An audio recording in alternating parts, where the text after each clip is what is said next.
Hi everyone, happy 2023 and welcome to another episode of Grammar Lessons. You can see the rest of the episodes of this playlist in the card which is in the top right hand corner of your screens. By the way, if you want free quizzes on the English grammar, you can join my Telegram channel which is linked in the description box. Today's video is about ways to express unreality. So here are the different ways to express unreality in English. And I've already taught the first three in my previous video, which was a lengthy discussion on conditional sentences. I will link that video in the description box as well, and I highly recommend that you watch it.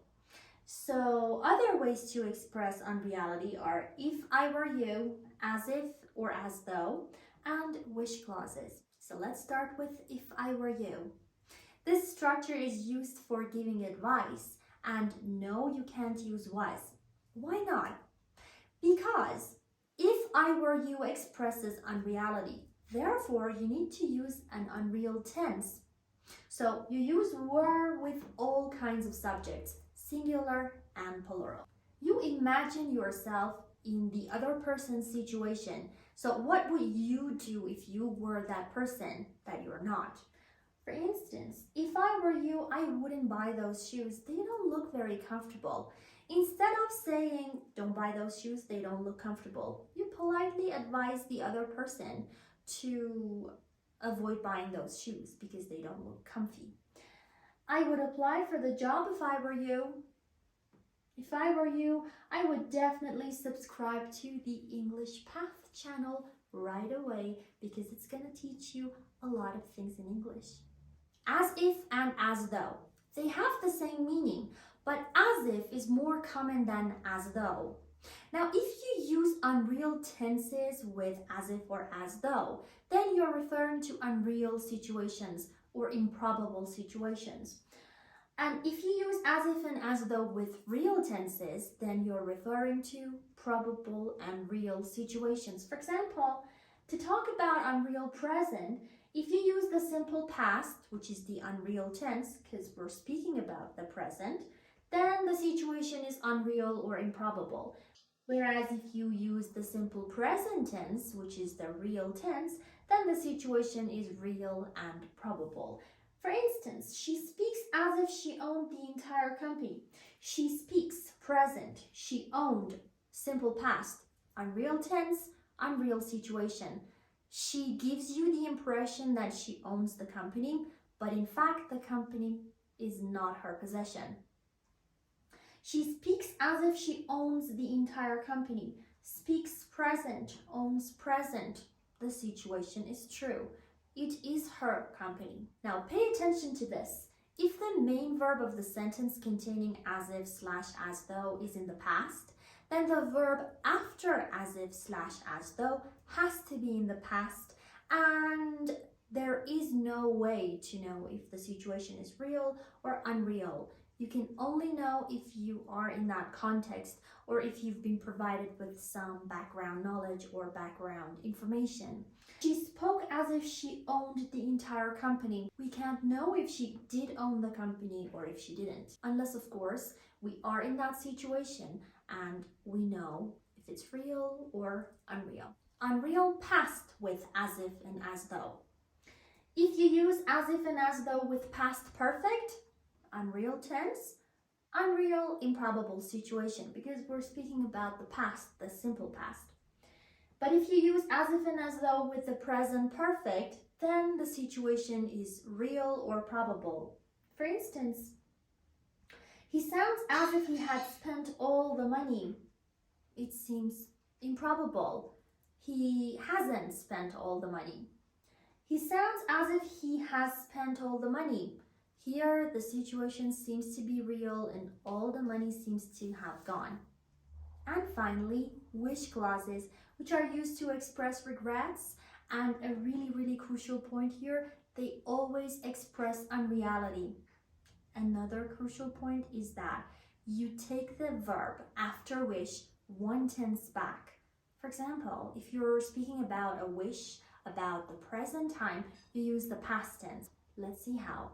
Unreal present wish clauses. Wish plus the simple past, unreal unreal present. The one tense back rule is you change the present to the past. For instance, I wish I had more free time. It means that I do not have enough free time. I wish Kevin didn't complain all the time. He complains all the time. Now, exactly like unreal present in conditional sentences, second conditional sentences, where you used were if the main verb was be, you have to use were when the main verb in the wish clause is be with singular and plural subjects. Like Mary wishes her dog were alive. You see, dog is a singular subject, but we use the verb were because it's unreal and we have to use unreal grammar as well. And this means that her dog's dead. Unreal future wish clauses. You use wish plus would or could plus space form, which is basically one tense back of the future tense, which is future in the past. For instance, I wish it would snow tomorrow. Snow is not forecast for the next day, and I'm making a wish about a different future. I wish Nick could join us for the New Year's. He won't join us for the New Year's. Unreal future wish clauses can also be used when complaining about unpleasant recurring events, things that happen again and again and you're not happy about them, and also bad habits.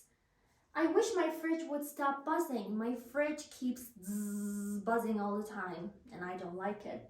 I wish he wouldn't smoke. He has the habit of smoking and I'm not happy about it. Unreal past wish clauses.